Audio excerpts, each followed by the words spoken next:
High, আমরা আজকে এই বর্ষার দিনে ডেলো পার্কে চলে এসেছি। এই আমার সামনে ডান দিকে ডেলো বিল্ডিং।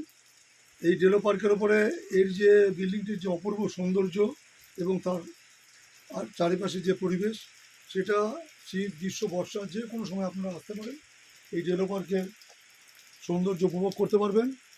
এই সামনেই বাচ্চাদের খেলার জন্য একটা বিরাট পার্ক রয়েছে।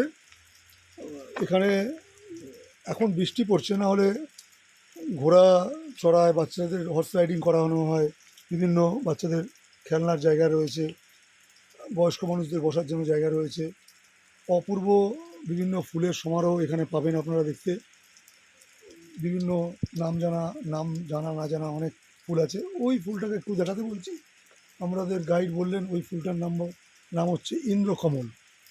প্রচুর ইন্দ্রকমল ফুলে রয়েছে, প্রতিটা সিজনে তার ফুলের চেঞ্জ হয়ে যায়। আমাদের ঠিক পিছন দিকটায় আমরা কাঞ্চনজঙ্ঘার ভিউজ দেখতে পাবো। আজকে বর্ষার জন্য পুরো মেঘটাই ঢাকা রয়েছে। এত অপূর্ব জায়গা এই জায়গাটা, মেঘের মাঝখানে আমরা বসে রয়েছি, চারিদিকে মেঘ, আমরা শুধু ডেলো পাহাড়টাই মেঘের থেকে আলাদা। আপনারা যখন খুশি আসবেন, ডেলোর যে সৌন্দর্য সেটা উপভোগ করুন।